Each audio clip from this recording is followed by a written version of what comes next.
Battle for power shifted in Virginia following the November elections. A new battle emerged over gun laws. The fight is being waged by lawmakers and many of you. In fact, those leading the charge on both sides fear the gun issue is dividing the Commonwealth like never before. In a story you will only see here, the stakes for Virginia have never been higher.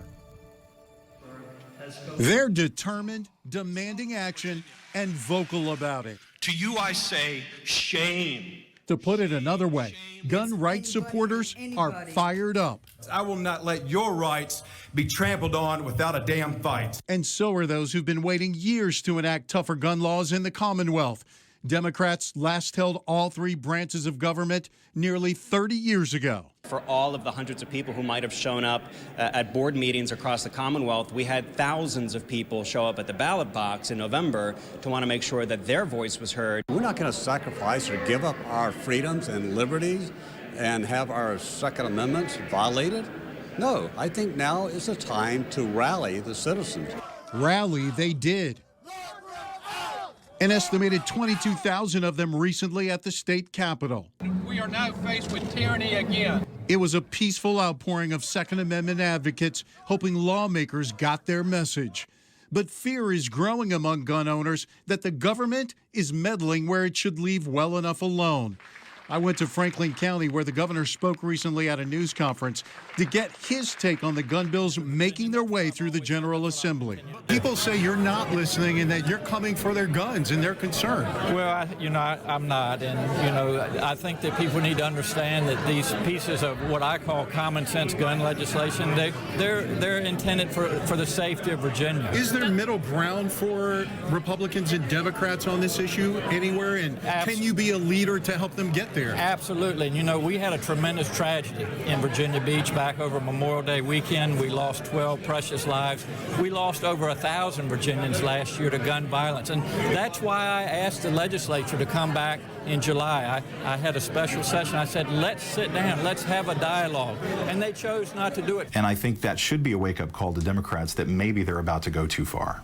Republican Delegate Todd Gilbert is the House Minority Leader. He's worried the gun climate in Richmond is taking an ominous turn, creating an us-against-them agenda. To set us up where we're going to completely ignore the way that rural Virginians choose to live and protect their families, I just think sets us up for really bad outcomes on so many levels in the future. Rural versus urban. Take a look at this voting map from the November elections. The blue shows the areas Democrats won for the House, the red, Republicans. Looking at the map, you might wonder why Republicans don't control everything in Richmond. Well, it actually comes down to people. Election experts say more people live in urban areas and typically vote Democratic, while rural areas tend to go Republican. When Democrats gained control of the House and Senate, they saw it as an opportunity to enact new gun legislation. After all, the voters had spoken.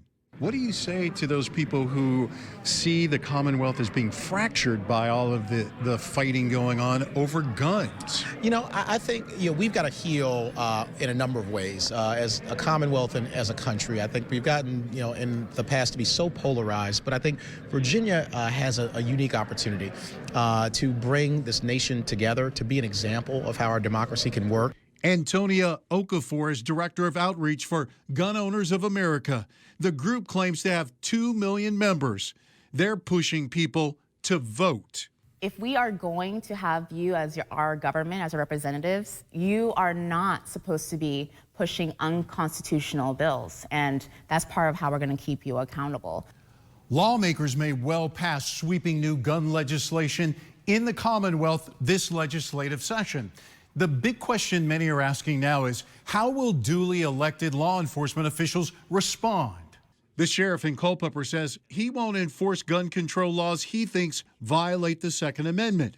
Bedford County Sheriff Mike Miller has sounded a similar tone.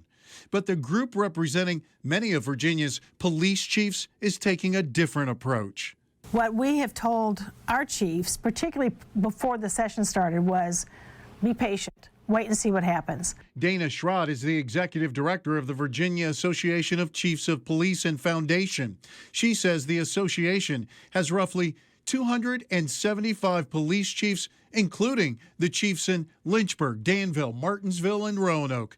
Schrod says the association does support universal background checks. There are loopholes in our current law that allow people to be able to purchase or acquire a gun without having a background check, and that's always been a concern to people who are advocates for gun safety. And according to recent polls, most Virginians support some gun control measures. 86% support background checks on all gun sales. 73% favor a red flag law. And a smaller majority, 54%, are in favor of banning assault-style weapons. Very little evidence that what they propose does anything more than impact law-abiding people rather than criminals. I'm willing to work with people from both sides of the aisle, from all parts of Virginia, but we've got to be able to sit down at the table and agree to disagree and find things that we have in common. Well, as I mentioned, lawmakers are passing new gun bills. Several of them, the governor said, were a priority, have made it through the House and Senate. They include a red flag law, universal background checks, and limiting handgun purchases to one a month.